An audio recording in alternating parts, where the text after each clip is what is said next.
सबसे पहले हम भाषिक तर्क शक्ति से इसको शुरू करेंगे। भाषिक तर्क शक्ति का मतलब हो गया है, आप इसको एक एक पॉइंट को अच्छे से नोट करना है आपको, और फिर इससे रिलेटेड जो क्वेश्चन होंगे वो आपको सॉल्व करने हैं। भाषिक तर्क शक्ति से हम शुरू करते हैं। वर्बल रीजनिंग इसको बोलते हैं, ठीक है, वर्बल रीजनिंग। जो ये रीजनिंग है, ये किसी एक एग्जाम के लिए नहीं पढ़ा रही हूं मैं, इसको आप टीईटी में भी अप्लाई कर सकते हैं। टीईटी में भी रीजनिंग के क्वेश्चन आएंगे आपके, ग्रुप सी में आपके रीजनिंग के क्वेश्चन आते हैं, बीएड का जो एंट्रेंस एग्जाम होता है उसमें जो मैथ्स आती है वो टोटली रीजनिंग की आती है। उसके अलावा जो एसएससी, यूकेएससी जो भी एग्जाम होते हैं उसमें सब आपका भाषिक तर्क शक्ति या रीजनिंग पूछा जाता है, मतलब टोटली रीजनिंग पूछा जाता है। हम आज तर्क शक्ति से शुरू करते हैं। बहुत इजी है, लेकिन थोड़ा सा समझने वाली बात है कि इसको आपने कैसे करना है। देखिए, सबसे पहले आप देखेंगे, आपको अंग्रेजी वर्णमाला का ज्ञान होना चाहिए। वैसे तो सभी बच्चों को अंग्रेजी वर्णमाला का ज्ञान होता है, ऐसी कोई बड़ी बात नहीं है, फिर भी एक बार आपको बता देती हूँ। भाषिक तर्क शक्ति की हम बात कर रहे हैं, यहां से हम आज शुरू कर रहे हैं भाषिक तर्क शक्ति से।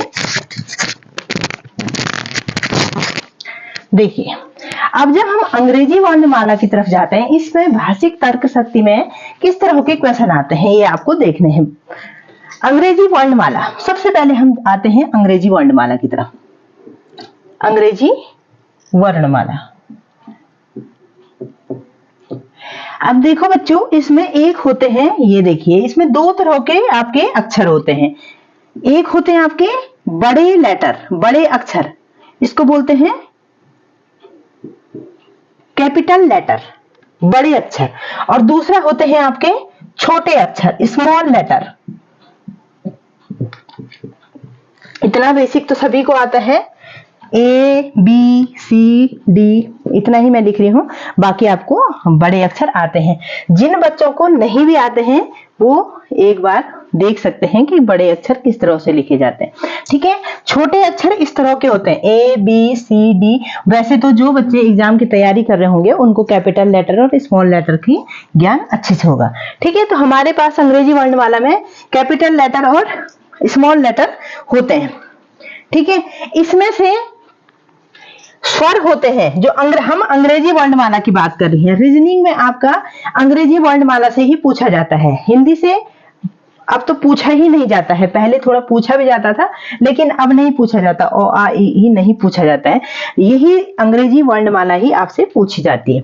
तो अंग्रेजी वर्णमाला में आपके जो स्वर होते हैं, स्वर का मतलब हो गया है वोवल्स होते हैं जो, वो आपके कितने होते हैं, 5 होते हैं। उससे बड़े छोटे से कोई मतलब नहीं है। आपके स्वर कितने होते हैं, 5 होते हैं, ए ई आई ओ यू। आपको याद रखना है, अंग्रेजी वर्णमाला में 5 स्वर होते हैं और व्यंजन, बाकी जो बच गए वो सब व्यंजन होते हैं। कॉन्सोनेंट, कॉन्सोनेंट मतलब होता है व्यंजन। 21 आपके पास व्यंजन होते हैं। तो इसके अलावा जो और अक्षर होते हैं वो आपके व्यंजन या कॉन्सोनेंट कहलाते हैं। तो अंग्रेजी वर्णमाला में कुल मिलाकर के 26 लेटर होते हैं, 26 अक्षर होते हैं अंग्रेजी वर्णमाला में। आपको इसमें जो मैं आपको भाषिक तर्क शक्ति पढ़ा रही हूँ, वर्बल रीजनिंग पढ़ा रही हूँ, इसमें आपके लिए अंग्रेजी वर्णमाला काफी यूजफुल होगी, इसलिए मैं इसको पढ़ा रही हूँ। अंग्रेजी वर्णमाला में 26 लेटर होते हैं, 26 लेटर होते हैं, मतलब 26 अक्षर होते हैं। बड़े अक्षरों को इस तरह से लिखा जाता है, छोटे अक्षरों को इस तरह से लिखा जाता है। अंग्रेजी वर्णमाला में आपके 5 स्वर होते हैं, वोवल्स कितने होते हैं, 5 होते हैं, ए ई आई ओ यू, और व्यंजन मतलब कॉन्सोनेंट, कॉन्सोनेंट आपके 21 होते हैं, बाकी जो बच गए वो सब कॉन्सोनेंट होते हैं। तो आपको ये याद रखने हैं, वोवल्स आपको याद रखने हैं, कॉन्सोनेंट अपने आप ही याद हो जाएंगे, क्योंकि वर्णमाला में ए ई आई ओ यू को हटा दिया जाए तो बाकी सब आपके कॉन्सोनेंट ही रहते हैं। अब देखेंगे हम कि किस तरह से इसमें क्वेश्चन पूछे जाते हैं। क्वेश्चन ऐसे पूछे जाते हैं, जो अंग्रेजी वर्णमाला होते हैं, अंग्रेजी वर्णमाला में आपके 26 अक्षर होते हैं, 26 लेटर होते हैं। उस 26 लेटर में से 26 देखो, अब मैं लिख नहीं रही हूं यहाँ पे, आपके 26 अक्षर होते हैं, 26 अक्षर होते हैं, 26 आपके लेटर होते हैं।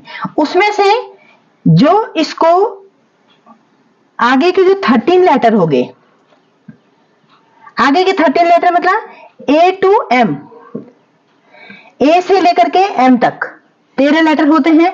और जो पीछे के 13 लेटर हो गए, ये कहां से हो गए, एन टू जेड, ए से एम तक 13 लेटर हो गए और एन से जेड तक आपके 13 लेटर हो गए, 13 अक्षर हो गए। ठीक है, अक्षर की बात कर रहे हैं हम यहाँ पे, जो अंग्रेजी वर्णमाला के अक्षर हैं उनकी बात कर रहे हैं। तो इसको कहेंगे आप प्रथम अर्धांश, प्रथम अर्धांश, प्रथम अर्धांश इसको कहेंगे। और इसको कहेंगे आप द्वितीय अर्धांश, द्वितीय अर्धांश। प्रथम अर्धांश और द्वितीय अर्धांश 13 अक्षरों को बांट दिया जाता है और प्रथम अर्धांश और द्वितीय अर्धांश आप इसको कहेंगे। अब देखिए, ये तो इसके अर्धांश हो गए। अब आपसे अगर क्रम पूछा जाए, क्रम, अंग्रेजी वर्णमाला का क्रम पूछा जाए, तो इसको एक होता है सीधा क्रम। सीधा क्रम का मतलब हो गया है ए से लेकर के जेड की ओर, ए टू जेड। और दूसरा होता है विपरीत क्रम। ये सब आपने नोट करने हैं, जब आप क्वेश्चन सॉल्व करने लगोगे तो आपको समझ में आएगा कि ये सब क्यों बताया जा रहा है। विपरीत क्रम का मतलब हो गया है जेड टू ए, जेड से ए की ओर, जेड से ए की ओर आप आ रहे हैं।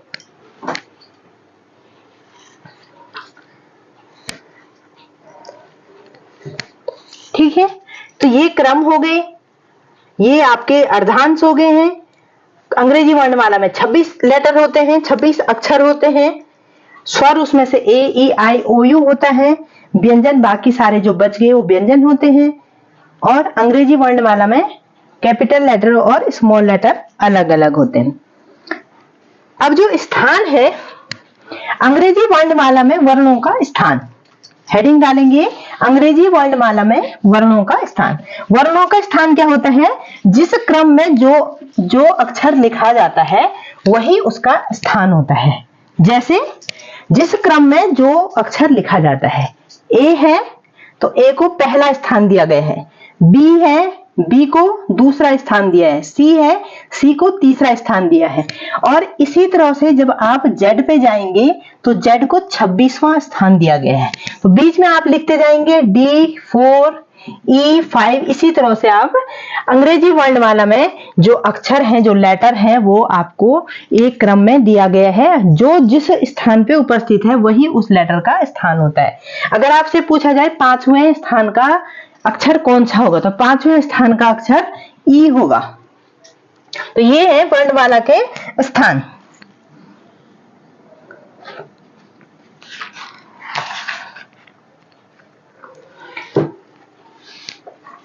अब जैसे आपसे पूछा जाए बायां और दायां, क्वेश्चन आता है अंग्रेजी वर्णमाला के, आपको एक एक चीज को नोट भी करना है और उसको समझना भी है। अभी तक हमने क्या क्या समझा, अभी तक हमने सिर्फ ये समझा कि अंग्रेजी वर्णमाला को विपरीत क्रम में कैसे लिखते हैं और सीधे क्रम में कैसे लिखते हैं, पहली बात। दूसरी बात हमने क्या समझी कि जो उसका प्रथम अर्धांश होता है वो 1 से 13 तक होता है, 1 to 13, और द्वितीय जो अर्धांश होता है 14 से 26 तक होता है।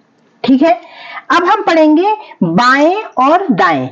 अब अंग्रेजी वर्णमाला में शब्द, जो ये अक्षर आपके सामने लिखे हैं, इनका अपना कोई बायां दायां नहीं होता है।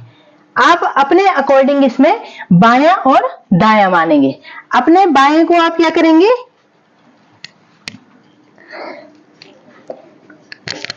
अक्षरों के बाएं या दाएं को हम अपने बाएं या दाएं से प्रदर्शित करते हैं।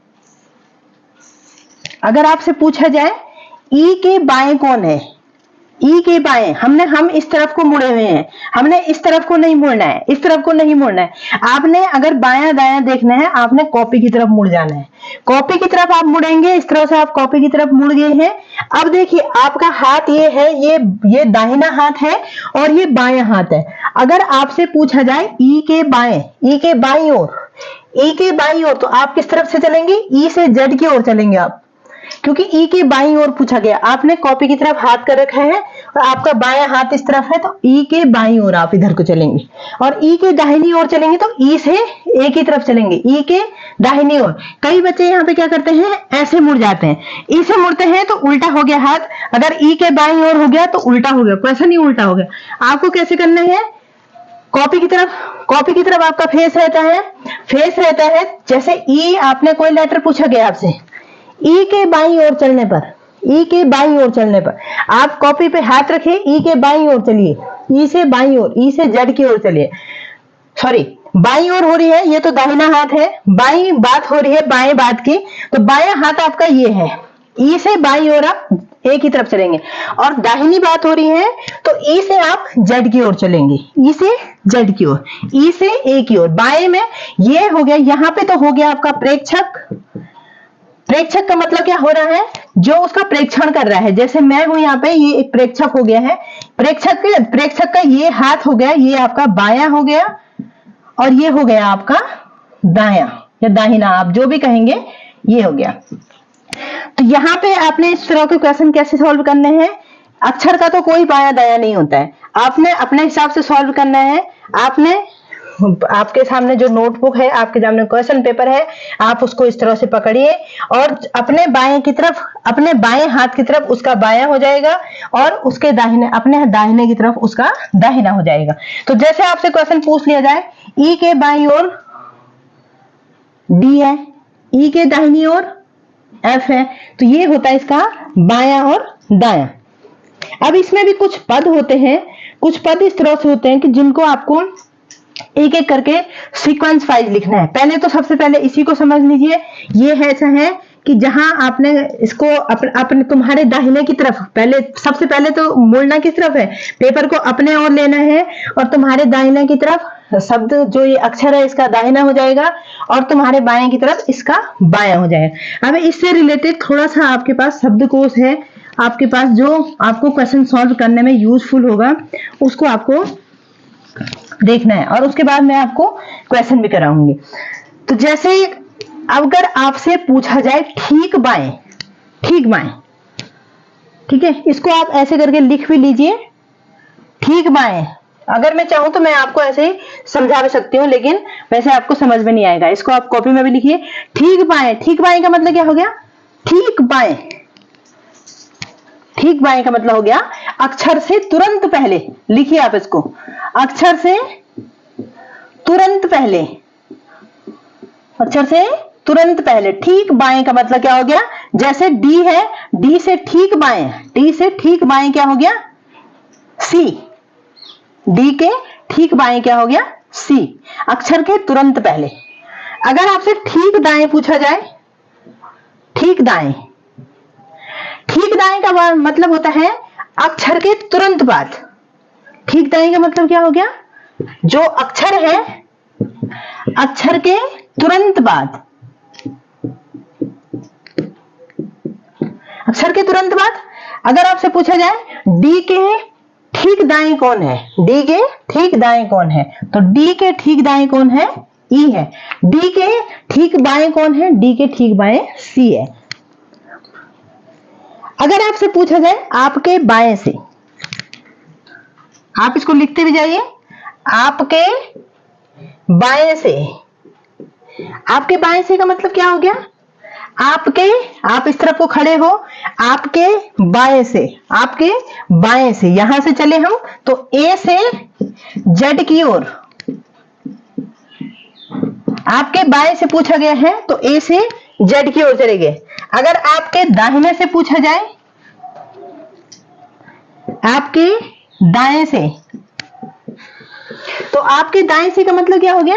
आपका दाहिना ये हो गया और दाएं से चलना, आपके दाएं से इधर को, आपके दाएं से चले तो आपके दाएं से कहां से चलेंगे? जेड से ए की ओर। आपके दाएं से मतलब जेड से ए की ओर।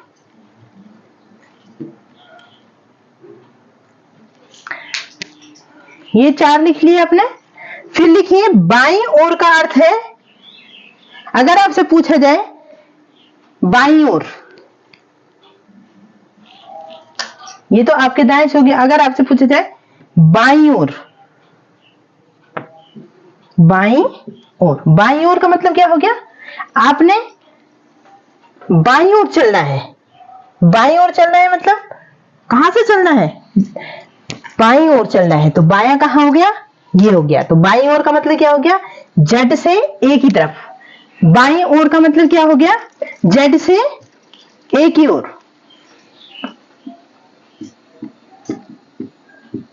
ए की ओर। ठीक बाएं का मतलब क्या हो गया? अक्षर के तुरंत पहले। ठीक बाएं, ये बायां है। ठीक दाहिने का मतलब क्या है? अक्षर के तुरंत बाद, ये दाहिना है। आपके बाएं से, आपके बाएं से आप इधर से चलोगे तो ए से जेड की ओर। आपके दाहिने से यहां से इधर को चलोगे तो जेड से ए की ओर। और बाईं ओर का मतलब क्या हो गया? अक्षर के बाईं ओर। कोई अक्षर ये है तो बाईं ओर का मतलब आपका बायां हो गया। अगर दाईं ओर हो गया तो आपका दायां हो गया। इसको भी लिख लीजिए, ये आपने लिख ही लिए होंगे। बाईं ओर का मतलब क्या हो गया? जेड से ए की ओर। और दाहिनी ओर का मतलब क्या हो गया? ए से जेड की ओर। दाहिनी ओर, दाईं ओर। दाईं ओर का मतलब क्या हो गया? ए से जेड की ओर। मतलब अगर आपसे पूछा जाए ई से दाईं ओर, ई के दाईं ओर, ई के दाईं ओर, तो आप किस तरफ चलेंगे? ई से जेड की ओर चलेंगे। अब होता है के बाएं या दाएं। इसमें थोड़ा कंफ्यूजन होता है। एक होता है के बाएं या दाएं, और दूसरा होता है से बाएं, से बाएं या दाएं। दूसरे में, दोनों में अंतर है। एक होता के बाएं या दाएं और दूसरा होता से बाएं या दाएं। तो के बाएं या दाएं में क्या करते हैं? जो मूल अक्षर रहता है, मूल अक्षर, मूल अक्षर के बाएं या दाएं, मूल अक्षर के बाएं या दाएं लेते हैं, बाएं या दाएं लेते हैं। मूल अक्षर के बाएं या दाएं लेते हैं, मूल अक्षर के बाएं या दाएं लेते हैं, लेकिन मूल अक्षर उसमें सम्मिलित नहीं होता है। अगर आपसे पूछा जाए कि ए के बाईं ओर, सॉरी, ए के दाहिनी ओर, ऐसा पूछा जाए आपसे, ए के दाईं ओर, ए के दाईं ओर दूसरा अक्षर, अगर क्वेश्चन है आपके पास, के बाएं का मतलब हो गया कि जो आपके पास मूल अक्षर होता है जिससे पूछा गया है, उस अक्षर को आप छोड़ देंगे और उसके बाएं या दाएं चलेंगे। तो यहां पे पूछा है ए के दाईं ओर दूसरा अक्षर। हमने यहाँ पे ए लिखा, बी लिखा, सी डी ई तक लिखा। ठीक है, ये तो अभी छोटा सा क्वेश्चन है। अब है ए के दाहिनी ओर। ए ये है, अब दाहिनी ओर का मतलब क्या हो गया है? ए के दाहिनी ओर, ए का दाहिना क्या हो गया? इधर हो गया। मेरा दाहिना इधर हो गया तो ए का दाहिना। ए के दाईं ओर दूसरा अक्षर, तो ए के दाईं ओर दूसरा अक्षर का मतलब ये है ए को आप छोड़ देंगे और पहला अक्षर और दूसरा अक्षर, तो ए के दाईं ओर दूसरा अक्षर आपका सी होगा। ठीक है, समझ में आ गया? के बाएं या दाएं का मतलब होता है मूल अक्षर को आप छोड़ देंगे और उसके बाद आप काउंटिंग करेंगे जितना आपसे पूछा गया है। और से बाएं या दाएं का मतलब ये होता है कि जो अक्षर आपसे पूछा गया है उस अक्षर को भी आप उसमें सम्मिलित करेंगे, मतलब मूल अक्षर को भी साथ में लेते हुए, मूल अक्षर को मूल अक्षर को भी साथ लेते हुए, मूल अक्षर को साथ लेते हुए मतलब अगर आपसे पूछा जाए ए से दाईं ओर दूसरा अक्षर, तो ए से दाईं ओर दूसरा अक्षर का मतलब क्या हो गया है? हमने लिखा ए बी सी डी ई तक लिख दिया, ठीक है। ए से दाईं ओर दूसरा अक्षर, ए ये है तो ए फर्स्ट नंबर पे आ जाएगा, बी सेकंड नंबर पे आ जाएगा। तो ए से दाईं ओर दूसरा अक्षर कौन सा हो गया? बी हो गया, ठीक है।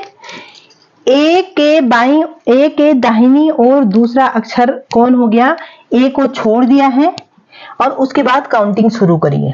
के दाएं या बाएं का मतलब ये होता है, और से दाएं या बाएं का मतलब ये होता है जो मूल अक्षर है ए से दाईं ओर दूसरा अक्षर, ए से दाईं ओर दूसरा अक्षर, पहला नंबर ए को दिया और दूसरा नंबर बी को दिया, तो ए से दाईं ओर दूसरा अक्षर बी है, ये इसका आंसर होगा। तो यहाँ पे आपको कंफ्यूज नहीं होना है।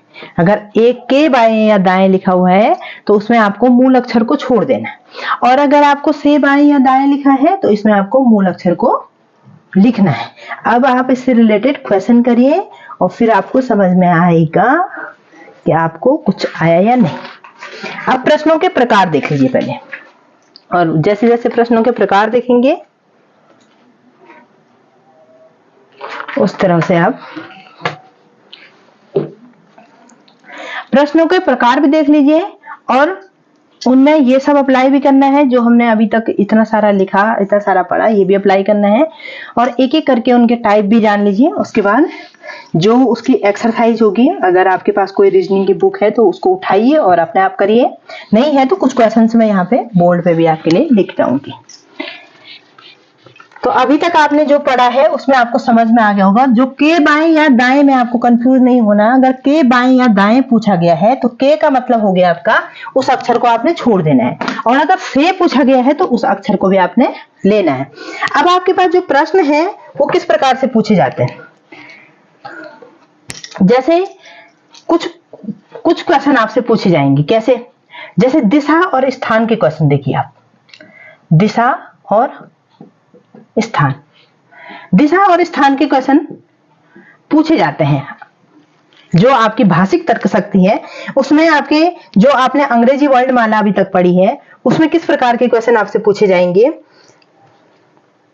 इसमें दिशा और स्थान में आपको क्या पूछा जाएगा, कोई अक्षर आपको दिया होगा और उसके बाएं या दाएं का अक्षर आपसे पूछा जाएगा। कोई अक्षर आपको दिया होगा और उसके बाएं और दाएं का अक्षर आपसे पूछा जाएगा। क्वेश्चन करिए, समझ में आ जाएगा। क्वेश्चन है अंग्रेजी वर्णमाला में बाएं से 20वें अक्षर के लिखिए। अंग्रेजी वर्णमाला में 20वें अक्षर के बाएं 10वां अक्षर कौन सा होगा। अब देखिए क्वेश्चन कैसे करना है। आपने यहाँ पे सबसे पहले अंग्रेजी वर्णमाला को आपने लिख लिया। बहुत इजी मेथड है।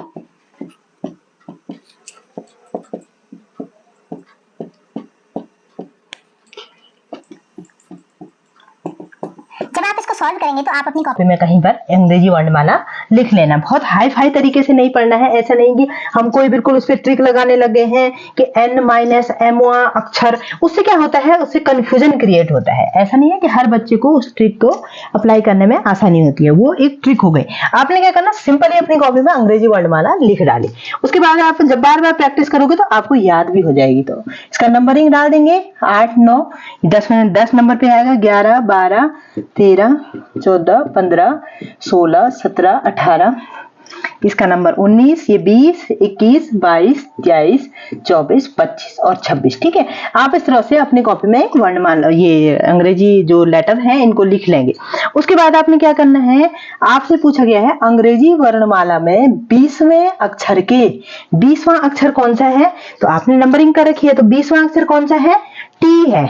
20वां अक्षर टी टी है, 20वें अक्षर के बाएं।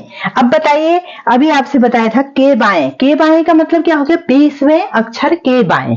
के बाएं का मतलब क्या हो गया, आपको टी को यहाँ पे छोड़ देना है। के बाएं पूछ रहा है, के बाएं 10वां अक्षर को, तो यहाँ पे आप टी को छोड़ देंगे, उसके बाद आप 10वां अक्षर ढूंढेंगे। 1 2 3 4 5 6 7 8 9 10, तो 10वां अक्षर कौन सा हो गया, जे हो गया। तो अंग्रेजी वर्णमाला में 20वें अक्षर के बाएं, 20वें अक्षर के बाएं, 10वां अक्षर जे हो गया। 10वां अक्षर कौन सा होगा, तो अंग्रेजी वर्णमाला में 20वें अक्षर के बाएं 10वां अक्षर जे होगा। ठीक है, इस तरह से आपने इस क्वेश्चन को इजीली सॉल्व कर दिया। आपने इसमें कुछ भी ट्रिक नहीं लगाई, अंग्रेजी वर्णमाला लिखी, अंग्रेजी वर्णमाला में 20वां अक्षर ढूंढा, 20वां अक्षर, हाँ जो आपने टर्मिनोलॉजी अभी पढ़ी है, शब्दकोश जो आपको दिया है उसे याद रखना है। के बाएं का मतलब है उस अक्षर को आपने छोड़ दिया, उसके बाएं 10वां अक्षर जे है। तो इस प्रकार से इस क्वेश्चन को आपने सॉल्व करा। तो ये दिशा और स्थान के क्वेश्चन है। दूसरे प्रकार के आपसे क्वेश्चन पूछे जाते हैं विपरीत क्रम में। विपरीत क्रम का मतलब क्या हो गया है कि आपको या तो जो वर्णमाला है वो आपको कहेंगे कि विपरीत क्रम में आपको वर्णमाला को लिखना है और वहां से आपको क्वेश्चन दिए जाएंगे, विपरीत क्रम में आपको सॉल्व करनी है। इसमें या तो पूरा वर्णमाला आपको विपरीत करनी होगी, या प्रथम अर्धांश आपको विपरीत करना होगा, या द्वितीय अर्धांश विपरीत करना होगा। ये हमने अर्धांश भी हमने अभी पढ़े थे कि अर्धांश को किस प्रकार से देखा जाता है। तो अगर विपरीत क्रम पूछा जाए आपसे, विपरीत क्रम, इन क्वेश्चनों को सॉल्व करने के लिए आप यहाँ पे अपनी कॉपी में एक छोटी सी वर्णमाला इस तरह से बना सकते हैं।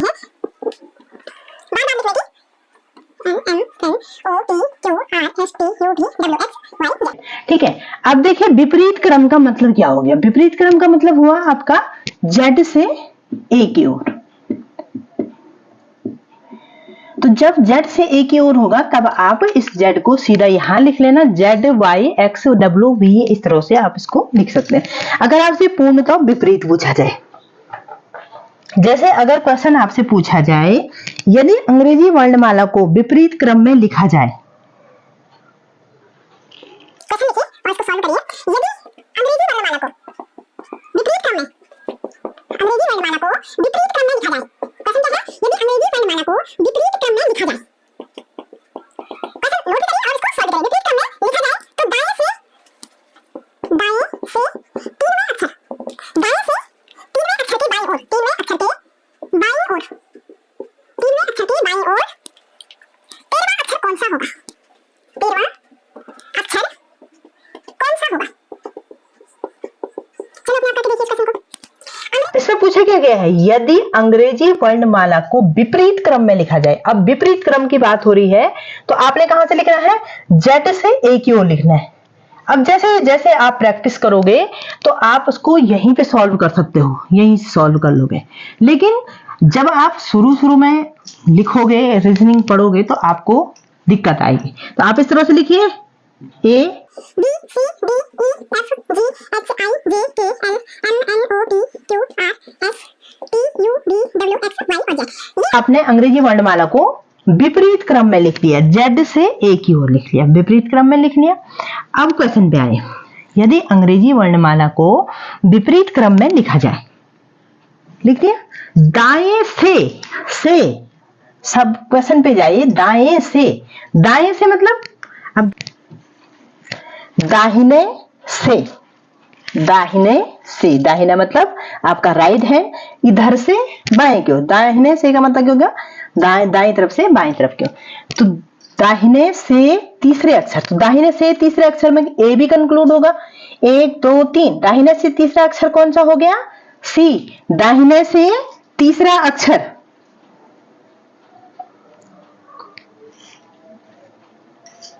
दाहिने से तीसरा अक्षर, 3वें अक्षर के बाईं ओर 13वां अक्षर कौन सा होगा। दाहिने से तीसरा अक्षर ये हो गया, दाहिने से तीसरा अक्षर ये हो गया। अब जो तीसरा अक्षर है उसके बाईं ओर, इस अक्षर के बाईं ओर, तो बाईं ओर हम किस तरफ चलेंगे, अपने बाईं ओर चलेंगे।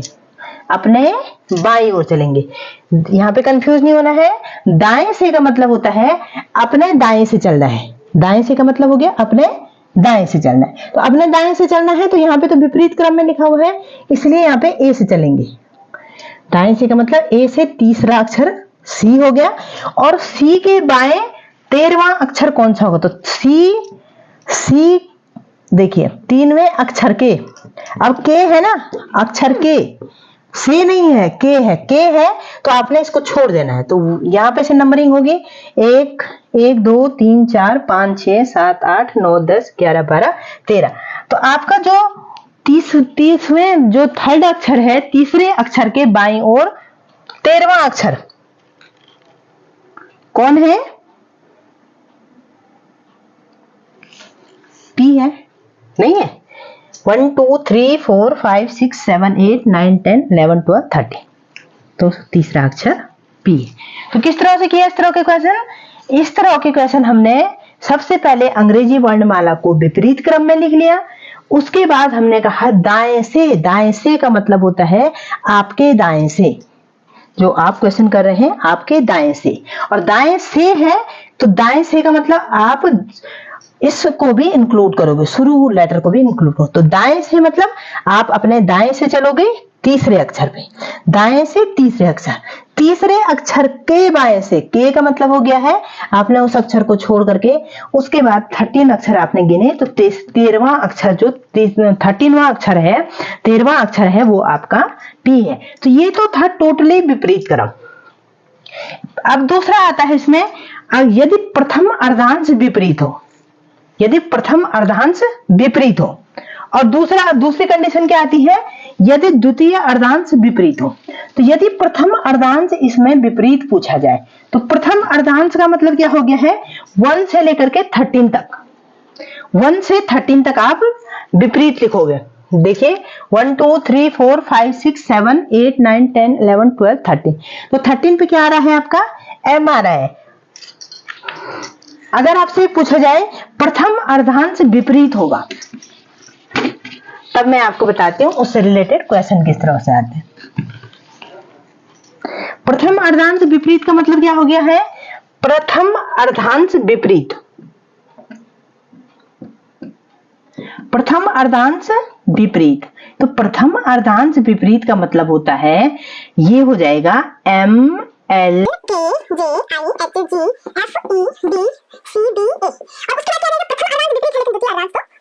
तो वैसा ही है।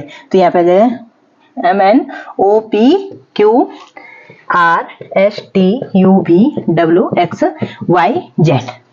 तो प्रथम अर्धांश यहाँ पे विपरीत है, प्रथम अर्धांश आपका विपरीत है।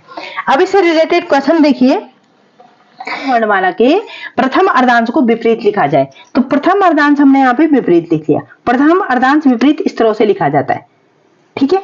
प्रथम अर्धांश हमने विपरीत लिख लिया। विपरीत लिखने के बाद क्वेश्चन पूछा गया आपके दाईं ओर से, हमारे दाईं ओर से कहां हो गया? जेड से।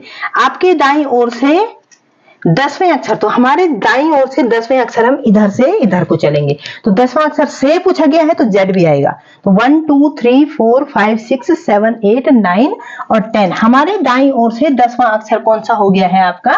क्यू हो गया। हमारी दाईं ओर से 10वां अक्षर आपका क्यू हो गया है।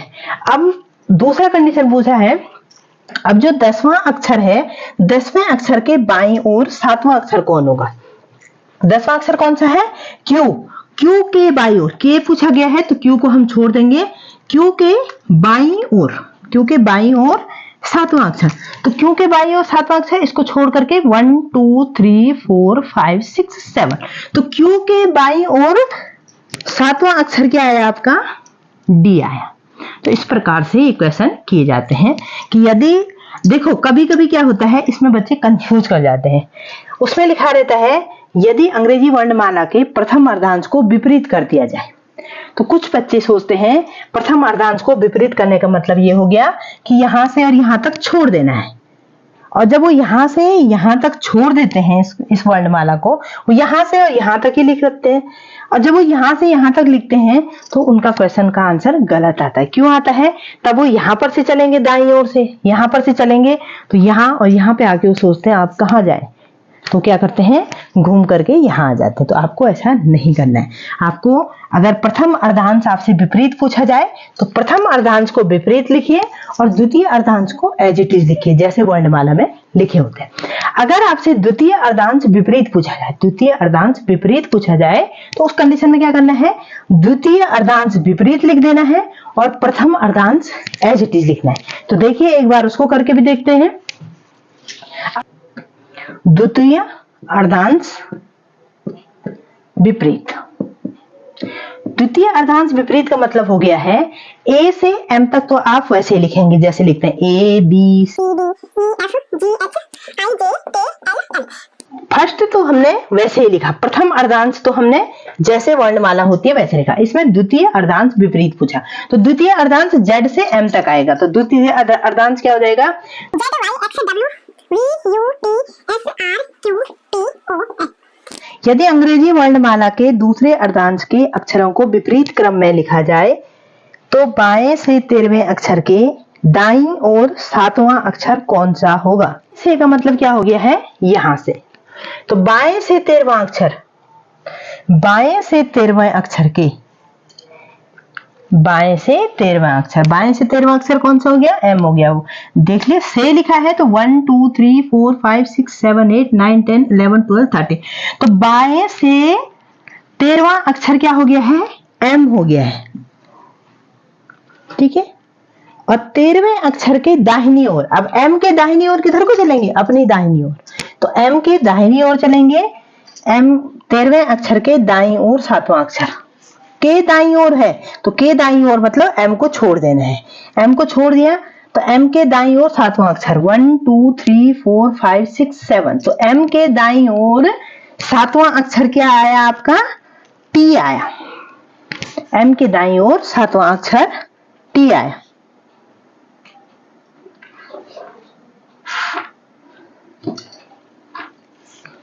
तो इसमें आपने जो हमने विपरीत क्रम टाइप पढ़ा है, इसमें या तो आपको विपरीत प्रथम अर्धांश विपरीत दिया होगा, या पूरा विपरीत दिया होगा, या द्वितीय अर्धांश विपरीत दिया होगा, या इसमें एक कंडीशन और आती है, अनेक अक्षर के खंड विपरीत दिए होंगे आपको।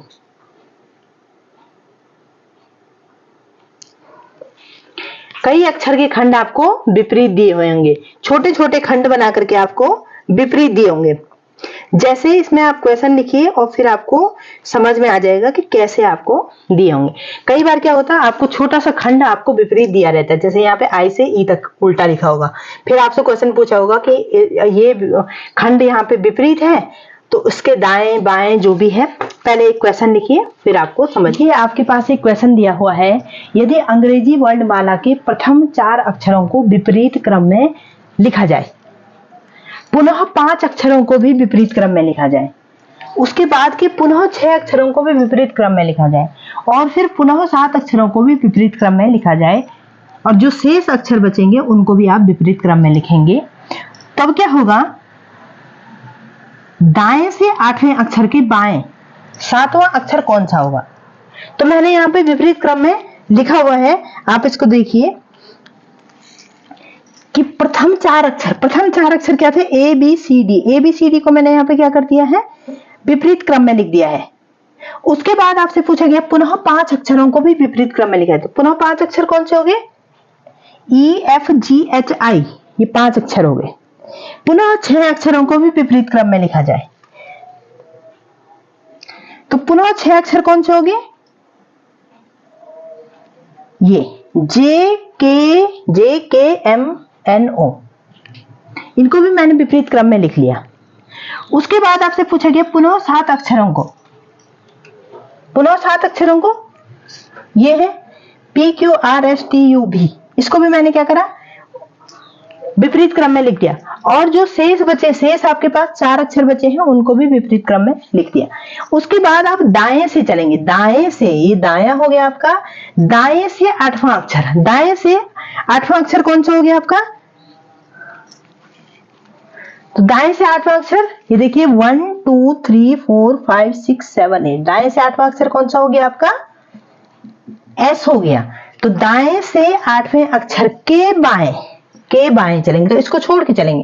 के बाएं सातवां अक्षर कौन सा हो गया? 1 2 3 4 5 6 7, तो ये हो गया आपका सातवां अक्षर। 1 2 3 4 5 6 7, सातवां अक्षर आपका क्या हो गया है? एम हो गया है। तो इस तरह से आपसे क्वेश्चन पूछे जाएंगे। ये क्वेश्चन काफी बड़ा भी है, इस तरह के क्वेश्चन आते भी हैं। ये क्वेश्चन कई बार आपके एग्जाम में आया हुआ है। तो ये किस तरह के क्वेश्चन था? इसमें अनेक अक्षरखंड आपके विपरीत हैं और उसको आपको बताना है कि पहले आपने विपरीत क्रम में लिखा, इस तरह से विपरीत क्रम में लिखा। यहाँ पे तो 2 3 4 बार पूछा गया है विपरीत क्रम में। कई बार एक ही बार पूछा जाता है, 2 ही बार पूछा जाता है, या 4 बार भी पूछ सकता है, या पूरा ही पूछ सकता है। तो इस तरह से तो 4-4 के ग्रुप में भी पूछ सकता है कि पहले 4 को विपरीत लिखा जाए, फिर अगले 4 को विपरीत लिखा जाए, फिर अगले 4 को विपरीत लिखा जाए। तो इस तरह के क्वेश्चन अक्सर आते हैं। तो ये क्वेश्चन थे आपके अनेक अक्षरखंड को विपरीत क्रम में लिखना। तो हमने आज क्या क्या पढ़ा? आज जो हमने पढ़ा उसको हम एक बार और रिवाइज कर लेते हैं और उसके बाद हम आज की क्लास को यहीं पे एंड करेंगे। इससे रिलेटेड क्वेश्चंस को आप या तो मैं शॉर्ट्स जो वीडियो बनाती हूँ उसमें मैं उसके जो एक्सरसाइज होगी उसकी फोटो खींच के डाल दूंगी या वीडियो बना के डाल दूंगी। और जो बच्चे ऑफलाइन पढ़ते हैं वो तो मुझसे बुक ले लेना और यहीं पे आप पढ़ सकते हैं। तो देखिए हमने आज पढ़ा जो अंग्रेजी वर्णमाला है उसमें जो 26 लेटर होते हैं उसमें 5 वोवल्स होते हैं, स्वर होते हैं ए ई आई ओ यू, और 21 कॉन्सोनेंट होते हैं। फिर अंग्रेजी वर्णमाला में जो प्रथम अर्धांश होता है वो ए से एम तक होता है, द्वितीय अर्धांश जो होता है वो एन से और जेड तक होता है। विपरीत कैसे लिखते हैं? प्रथम अर्धांश को अगर विपरीत लिखना है तो एम से ए तक आप विपरीत लिखेंगे और बाकी आप बिल्कुल एज इट इज लिखेंगे। अगर आपको द्वितीय अर्धांश को विपरीत लिखना है तो जेड से एम तक आप क्या करेंगे? विपरीत लिखेंगे और बाकी ए से एम तक आप जेड से एन तक विपरीत लिखेंगे, ए से एम तक ऐसे ही लिखेंगे। बाकी हमने पढ़ा बाईं ओर। बाईं ओर का मतलब क्या होता है? आपके बाईं ओर, आपका जो बायां हाथ है आपके बाईं ओर, आपके दाहिनी ओर आपका जो दायां हाथ है। से दाएं, से दाएं का मतलब क्या हो गया है? बाएं से दाएं। बाएं से दाएं मतलब आपके बाएं से दाएं। दाईं ओर से मतलब क्या हो गया? दाहिनी ओर से, आपके दाहिनी ओर से। बाईं ओर से मतलब आपके बाईं ओर से, आपकी बाईं ओर से इस तरह से चलेंगे, आपकी दाहिनी ओर से इस तरह से चलेंगे। ठीक है, तो ये छोटी छोटी चीजें हैं जिनको आपको याद करना है।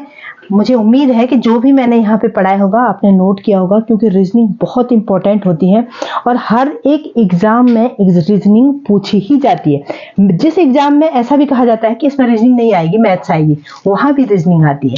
तो इसलिए अच्छे से रीजनिंग को पढ़िए और जो भी क्वेश्चन है उनको सॉल्व करिए। अपने आप भी जो क्वेश्चन आपके पास होंगे उनको सॉल्व करिए। तो आज हम क्लास को यहीं पे एंड करते हैं, फिर मिलते हैं कल इसी टाइम पे। Thank you.